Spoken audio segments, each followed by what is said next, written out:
Bom, e o último caso aqui é a associação mista, né? A associação mista, a gente não tem fórmulas, né, específicas para ela. É porque ela é uma combinação da associação série com a associação paralela. Então, o que a gente vai precisar fazer muitas vezes é simplificar o circuito para que ele se torne uma associação série. Tá? Então, frequentemente, a gente vai ter que pegar a parte aqui em paralelo e transformar em uma associação em série. Como fazer isso, né? Se eu calculo, por exemplo, aqui uma resistência equivalente, essa resistência equivalente ela substitui as duas, né, resistências aqui em paralelo. E aí eu teria uma única resistência aqui no meio.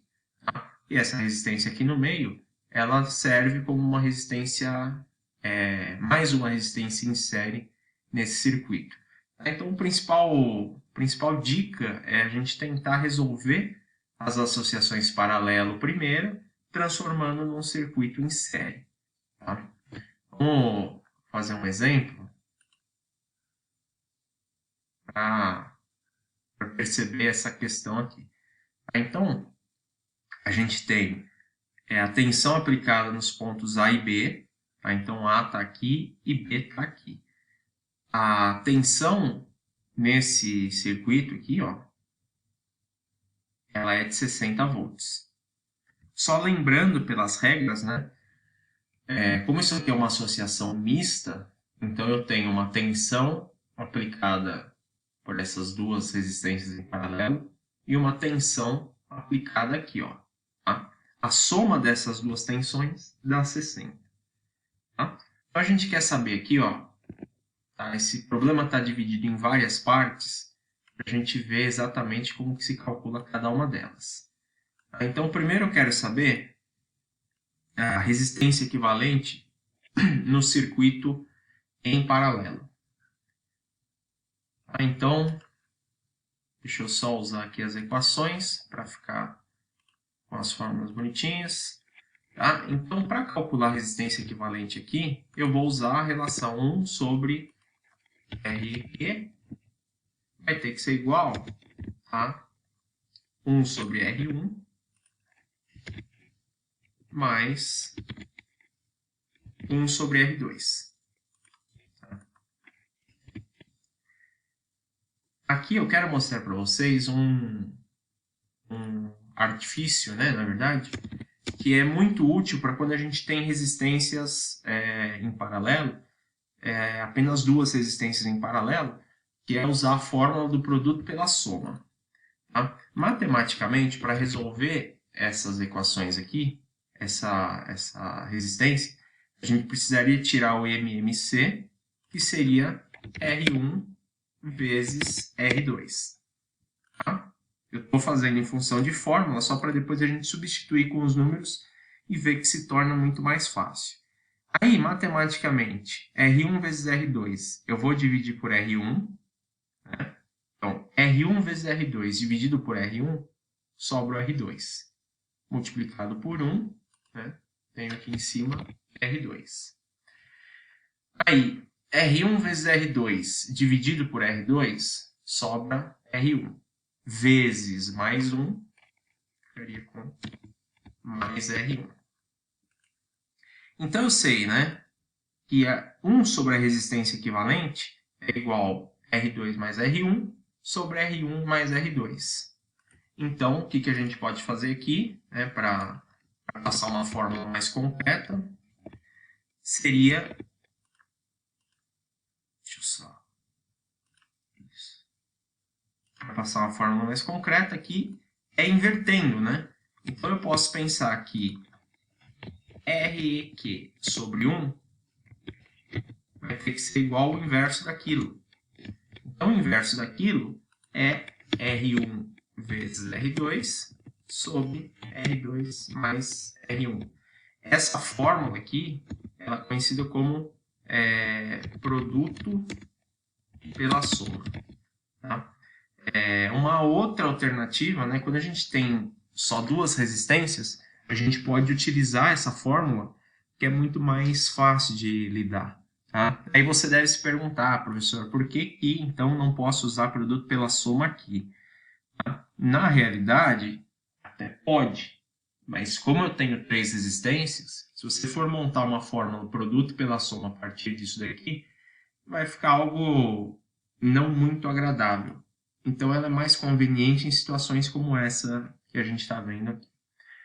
Muito bem. Então, para a gente calcular a resistência equivalente do nó em paralelo, tá? Lembrando que nó é sempre que a corrente ela vai ter que entrar por um caminho. Então, uma dica também para resolver circuito é você, pode ser com lápis mesmo, fazer o circuito, o caminho da corrente. Você desenharia um tracinho aqui, esse tracinho vai chegar no nó, ele vai ter que escolher entre em cima e embaixo. Como aqui em cima tem menos resistência, a gente vai perceber que a corrente aqui vai ser maior. Ah, mas vamos calcular primeiro o item A. O item A eu quero saber a resistência equivalente do nó. Então, vou aplicar a nossa recém-criada fórmula e fazer produto pela soma. Vou fazer 10 vezes 20 dividido por 10 mais 20. Então, 10 vezes 20 é 200. Dividido por 30, isso vai dar 6,66666. Então, a resistência equivalente é de 6,67 ohms. Beleza. Agora, no item B, a gente quer saber a resistência equivalente no circuito inteiro. Tá? Então, é conveniente a gente redesenhar esse circuito. A gente pode fazer esse circuito agora, em vez de ter essa associação paralela, a gente pode colocar uma resistência aqui de 6,67 em série com essa outra de 30 aqui. Então, a resistência equivalente total, né, ela é 6,67 mais 30, que dá 36,67 ohms. Então, a resistência total, né, a resistência equivalente total é dessa maneira. Muito bem. Agora a gente quer saber a corrente do circuito. A corrente do circuito, na verdade, ela vai ser calculada da seguinte forma, né? Se eu tenho aqui a tensão entre os pontos A e B, que é de 60, e eu tenho a resistência equivalente, que é 36,67 ohms, eu sei que I é igual a V sobre REQ. Então, eu vou fazer 60 dividido por 36,67. Isso aqui vai dar 60 dividido por 36,67. Isso aqui dá 1,64 ampere. Beleza.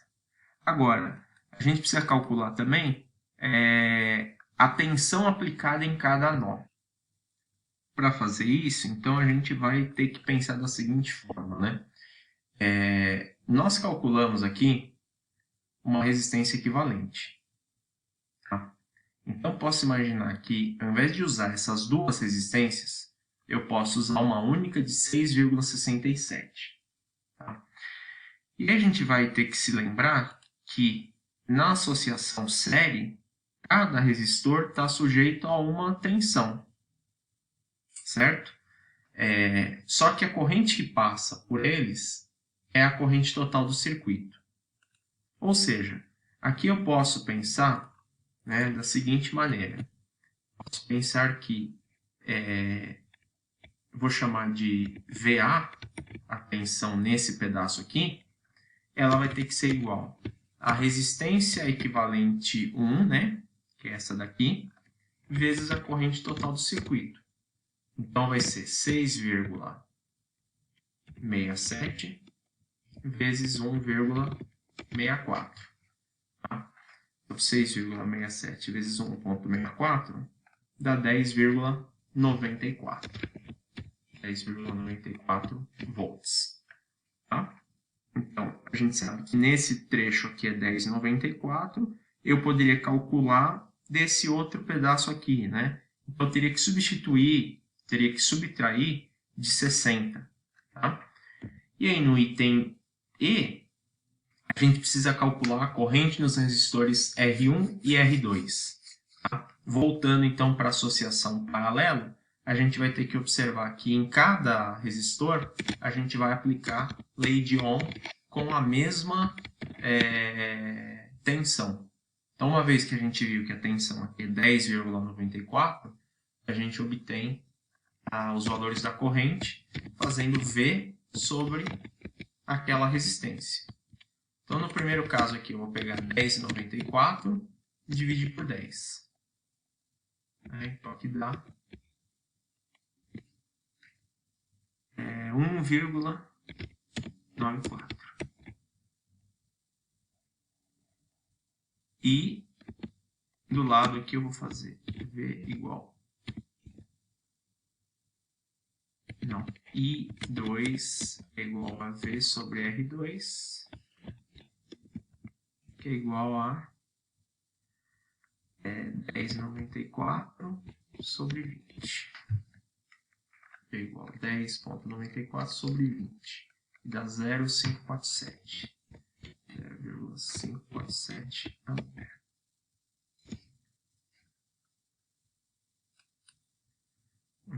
Isso aqui, não, tá errado. Tem um zero, por isso que não estava dando. Beleza, agora, né, como uma maneira de ver se está tudo certo, eu poderia testar, né, ver se o I total teria que ser a soma de 1,094 mais 0,547.